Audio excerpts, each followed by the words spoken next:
So I'm on my way to Cramond Island, and that is situated in the Fourth Estuary between the Lothians, which is behind me, and Fife, which is over there. And at certain times of the day you can access that on this walkway that I'm walking on.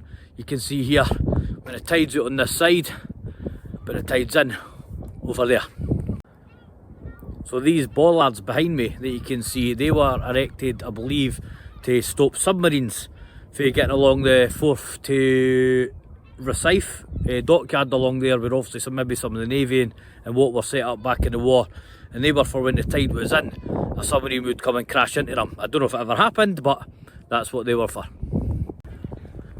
So if you do consider coming over either on your own or with a group, make sure that you check the tide times, the safe crossing times, and I'll put the number that you can text just here, alright, when the video comes up, because it's a great place to come with a group, but also a great place for you to come with your family. This is shaky. I'm going to get me one of them gimbal things, or whatever they're called.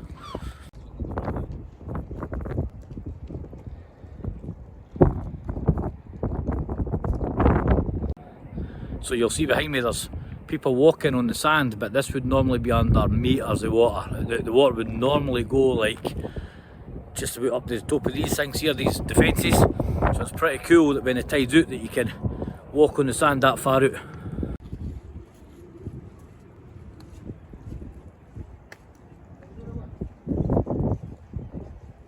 So I don't know if you can see it in the camera, but behind me is the famous Forth Rail Bridge.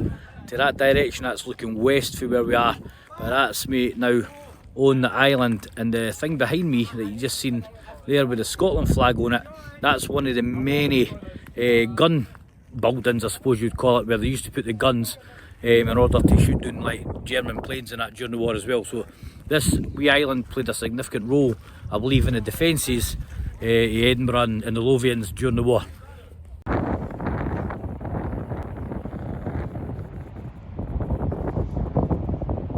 Behind me is Muirhouse, and that's where I grew up as a wee boy. And Cramond Island was somewhere that was really important to me as a wee boy growing up. And there's one of the Granite gasworks there. There used to be 3 of them, and that was another reason why there used to be defences on this island, was to try and protect the gasworks, Rosyth as I mentioned before, and also the people and what that lived in the area.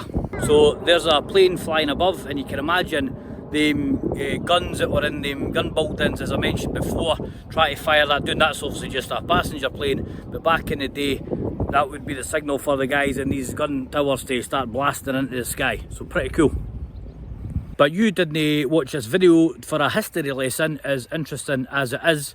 You came here to learn a new youth work activity, and the reason I've came to Cramond Island is because if I misjudge the tide times, I would end up stranded on here, well, at least until the tide went out again and I could walk back over to the safe side. But that's the name of my next game. My next game is Stranded.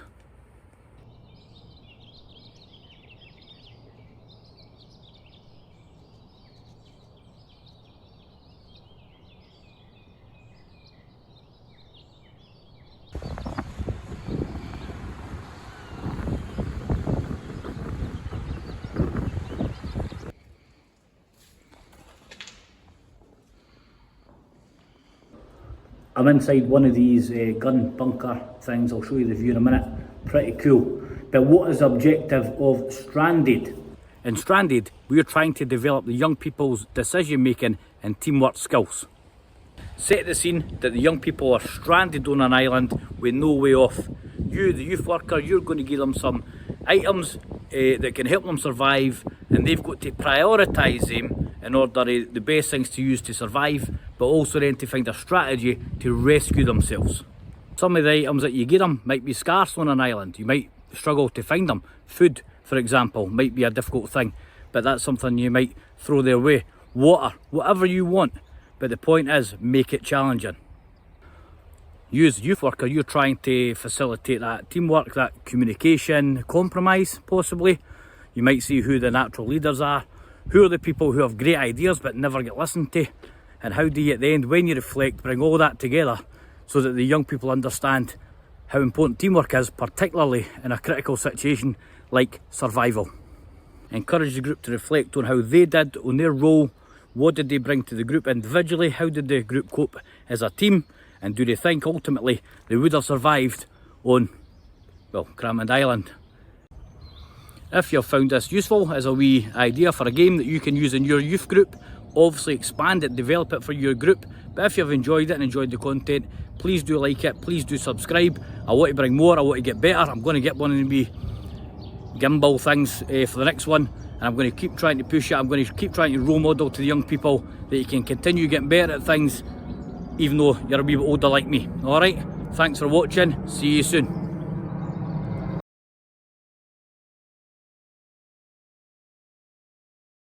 So I've got a wee jog on because I'm not even joking. I've actually just checked the time and I might actually be pushing it for getting back to Cramond Island. So respect the tide times and check the times, alright guys? See yous.